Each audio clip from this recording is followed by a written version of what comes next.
Retour à la rédaction. Nous venons de découvrir une affaire encore plus étonnante. Une chômeuse aurait été radiée par la NPE pour avoir refusé de louer une maison. Il y a une autre affaire, c'est l'affaire... La NPE trouve du travail à des gens, mais en fait, c'est pas du travail. Alors en fait, c'est une histoire un peu surréaliste. C'est une annonce qui a été passée dans plusieurs agences ANPE, qui est une annonce qui mentionnait CDI, bonne rémunération, etc. Les gens, donc il y avait une pression de la part de la NPE pour que les personnes qui avaient le profil se présentent à cet employeur. Et en fait, c'était pas apparemment un contrat de travail qu'on leur proposait, mais un bail pour un bail de maison, pour louer une maison. Tu loues la maison, la société. Voilà. Non, mais je viens chercher du travail. La NPE, et la NPE il y a une loue annonce, maison. il y a une annonce à la NPE qui propose du travail. Sauf qu'en fait de travail, on propose, comme le dit Benoît, un bail. C'est un bail d'une maison qui est là pour accueillir, qui est adapté pour accueillir des personnes âgées. Donc, si tu veux... Donc le boulot, c'est venez payer le loyer, un bail, c'est ça? Il faut que les gens payent un loyer, Trouvent des personnes âgées, créer son propre emploi, finalement. obtiennent l'autorisation des conseils généraux pour s'en occuper, et après, ils peuvent éventuellement espérer rentabiliser leur investissement, entre guillemets. Alors, le problème, ça serait anecdotique, mais le problème, c'est qu'il y a une personne qui a refusé, parce qu'elle a dit, d'une part, c'est pas un contrat de travail, c'est un bail, puis d'autre part, je suis pas qualifié pour m'occuper de personnes âgées. Ah oui. Et la NPE l'a radié. radier des listes de... La NPE l'a Il radié. lui a envoyé un avis de radiation. Oui, Parce qu'elle avait refusé de louer une maison, en fait. Parce qu'elle avait, refusé de louer une maison. Et ça pose le mais problème attends, du contrôle de ces annonces. C'est quoi l'expression de l'emploi, une offre d'emploi Valable. Valable. Raisonnable maintenant, raisonnable aujourd'hui. Oui. Non, mais bon, faut pas non plus stigmatiser la NPE, ils font leur boulot. Heureusement qu'elle existe. Mais là, nous, on c'est est là... Et là, en l'occurrence...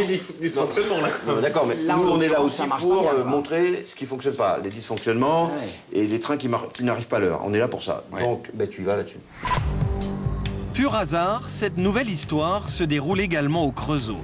Nous avons rendez-vous avec Pascal Guillemoz, le responsable d'une association de chômeurs. C'est lui qui nous a alertés sur l'affaire du bail de Martine Nectou. Et avant, vous faisiez quoi, vous étiez dans quel... Dans la couture, moi j'étais dans la couture. Mon dernier emploi, j'étais livreuse de pizza sur ma mobilette. Alors, C'est vrai? Ouais. Vous avez fait ça? Ouais. J'ai fait ça pendant 2 ans. Oui, donc on peut pas vous accuser, en plus, de pas chercher du travail, vous êtes prêt à faire Non, mais là je peux plus faire de mobilette. Alors c'est pour ça que... Non, moi j'ai pris ce que j'ai trouvé. Hein. Je réponds à toutes les annonces. Hein. Il y a quelques mois, c'est le directeur de la NPE du Creusot qui l'appelle en personne. Il a un poste à lui proposer. Alors moi j'ai été, et puis j'ai rencontré la personne qui s'occupait de à l'époque. Il s'est présenté comme un employeur. Alors il nous a expliqué par rapport à l'annonce le travail qu'il y avait à faire. Il nous a fait visiter la maison, et puis il m'a donné un contrat. D'après lui, c'était un contrat de travail. Et quand je suis rentrée chez moi, j'ai détaillé le contrat et j'ai vu que c'était pas un contrat, que c'était un bail. Finalement, Martine Nectou n'a pas donné suite. Nous voulons en savoir plus sur cette drôle d'annonce. Nous avons retrouvé d'autres personnes qui ont accepté l'offre de la NPE. Martine Ribeiro a signé le fameux bail. Le principe est simple, la société leur loue cette maison dans laquelle ils peuvent accueillir des personnes âgées. Et ce sont ces pensionnaires qui les rémunèrent. Elle est bonne, la soupe. Elle est bonne? Oui. C'est normal. Je l'ai faite avec amour. Aujourd'hui, les Ribeiro sont financièrement au bord du gouffre. Il leur a fallu 8 mois avant d'obtenir l'agrément permettant de s'occuper de personnes âgées. 8 mois sans rémunération. Et c'est encore eux qui ont dû trouver leur pensionnaire. Les Ribeiro ont le sentiment d'avoir été dupés. C'est des gens qui sont même qui paraissent très bien, parce que ne vous inquiétez pas, on n'est pas là pour vous avoir et tout. Vous ne prenez pas peur de la somme du loyer qui est monstrueuse. Vous verrez, avec les salaires et tout que vous allez vous faire, tout rentrera dans l'ordre. Nous prenons contact avec le promoteur du projet. Il refuse l'interview. Nous tentons tout de même de le rencontrer. Pour le promoteur, ces maisons d'accueil sont un bon concept. Le seul problème, c'est que la NPE a présenté son offre de bail comme un contrat de travail. Qu'est-ce que vous faites?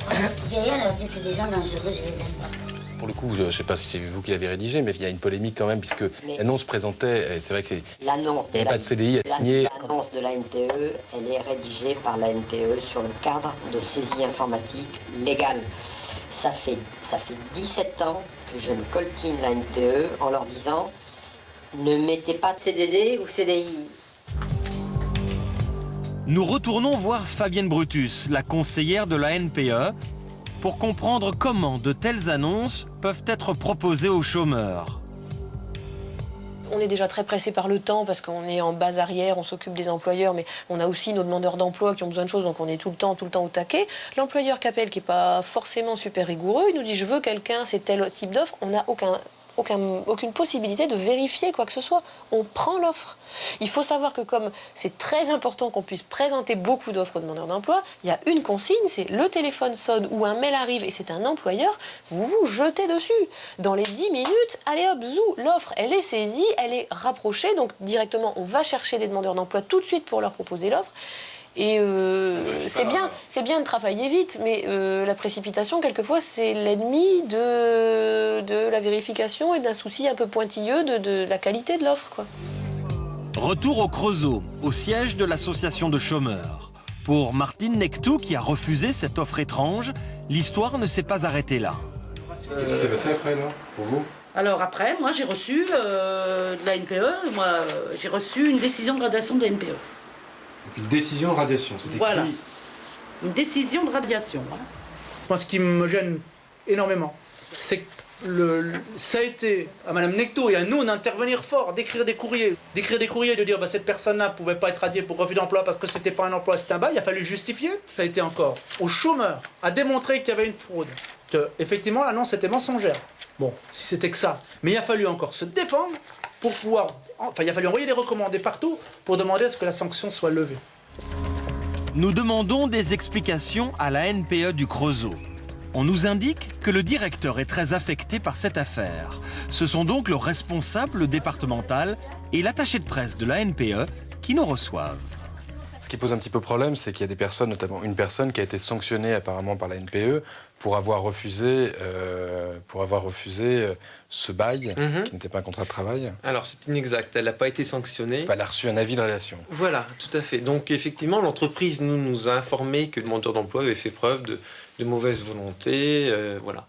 Donc nous, dans ces cas-là, effectivement, conformément au rôle qui nous est donné, on demande des explications de demandeur d'emploi, savoir pourquoi effectivement il n'a pas donné suite à l'offre d'emploi alors que l'employeur était prêt à le recruter. Hein. Donc nous, c'est effectivement, ça fait partie d'une démarche. C'est pas une sanction, c'est une demande d'information.